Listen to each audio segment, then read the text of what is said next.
Avete presente quando avete comprato lo zafferano buono, magari spendendo anche cifre importanti, e allora vi mettete ai fornelli per creare un piatto speciale e poi invece nel piatto non si sente niente? Il problema non è lo zafferano, o meglio, quasi mai. Il problema spesso è che lo stiamo usando come se fosse la bustina di polverina del supermercato.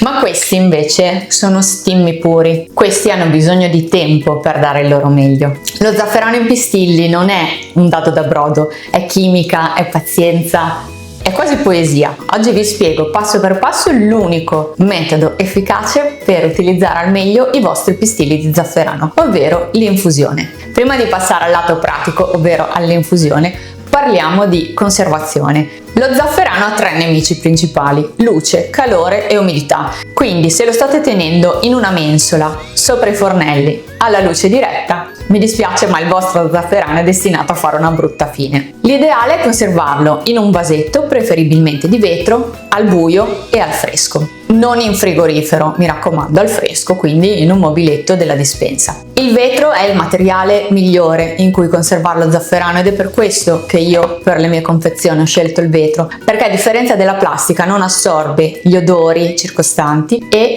garantisce anche il controllo dell'umidità. Quando state per utilizzare lo zafferano, se vi sembra che si sia un pochino ammosciato, che i pistilli non siano più belli croccanti, non vi disperate. Basta semplicemente mettere lo zafferano in un pacchettino fatto con un po' di carta da forno e appoggiarlo per pochi secondi sopra una padella antiaderente calda. In questo modo lo zafferano si tosterà lievemente e riprenderà la sua croccantezza. Poi procedete normalmente con l'infusione. Cominciamo adesso a parlare di infusione. Perché lo zafferano va messo in infusione? Perché il pistillo è come se fosse una cassaforte che racchiude profumo e colore. Le pareti cellulari dello stimma però sono dure, quindi c'è bisogno di tempo e di pazienza e soprattutto della giusta temperatura per fare in modo che si ammorbidiscano e rilascino il loro contenuto. Se volete essere proprio precisi e ottenere l'infusione perfetta, vi serviranno due strumenti: un termometro da cucina e un bilancino di precisione. Sono cose che io ho perché comunque utilizzo normalmente per il laboratorio. Se non l'avete, non vi preoccupate. Di solito il liquido più utilizzato per l'infusione dello zafferano è l'acqua. Si possono però utilizzare anche altri liquidi a seconda del tipo di ricetta che andrete a fare. Ad esempio, se dovete preparare il risotto, potete utilizzare una parte del brodo che userete per la preparazione. Se state preparando invece magari un dolce o dei biscotti, potete mettere lo zafferano in infusione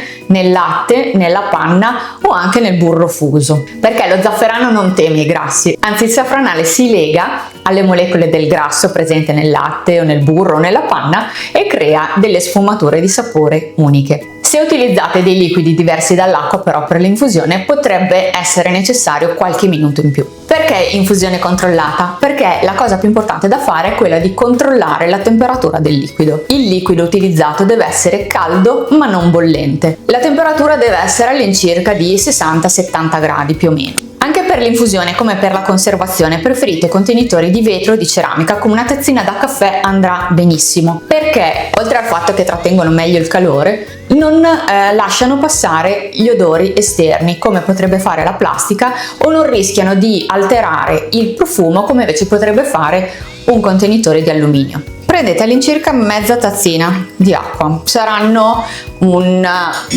50 ml circa, e se avete il termometro potete controllare la temperatura. Come faccio a controllare la temperatura se non ho un termometro da cucina? È semplicissimo, ci sono due metodi. Primo metodo: portate ad ebollizione l'acqua, poi spegnete il fuoco e aspettate 5-6 minuti in modo che la temperatura scenda. L'altro metodo invece è quello di osservare l'acqua mentre si sta riscaldando. Quando vedete che comincia a formare delle piccole bollicine tipo le perle dello champagne, sapete che siete arrivati alla temperatura giusta. Adesso che abbiamo l'acqua alla temperatura giusta, l'altro step è quello del dosaggio. Infatti una delle domande che mi viene fatta più spesso è: quanto zafferano utilizzo? La quantità ideale di pistilli da utilizzare per fare un risotto allo zafferano per 4 persone è quella di 0,15 grammi di zafferano. Se volete misurarli con precisione al grammo, il mio consiglio è quello di dotarsi di un bilancino elettrico che misura con precisione fino a 0,1 grammi. Se non avete il bilancino di precisione, niente paura, semplicemente basta contare i pistilli.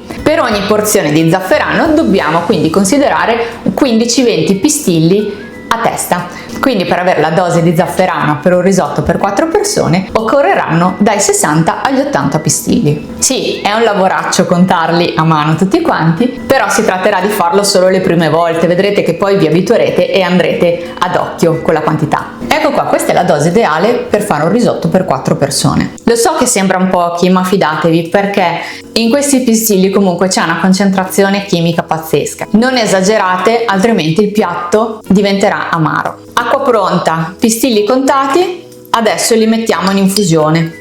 Cosa importantissima da fare subito è coprire il vostro vasetto, perché il safranale, che è il componente aromatico, è volatile, quindi se lasciamo aperto il nostro contenitore con l'infusione, il profumo si disperderà tutto. Adesso viene la parte difficile, che è quella di aspettare. Come vi ho detto, il minimo sindacale di tempo per fare l'infusione è 40 minuti, un'ora circa. Se volete fare le cose per bene, almeno 2 ore.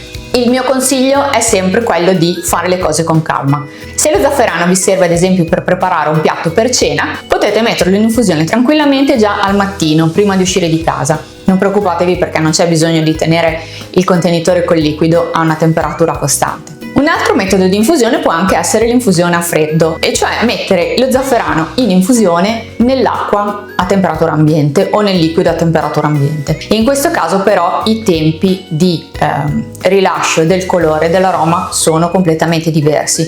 Parliamo infatti di almeno 4 ore.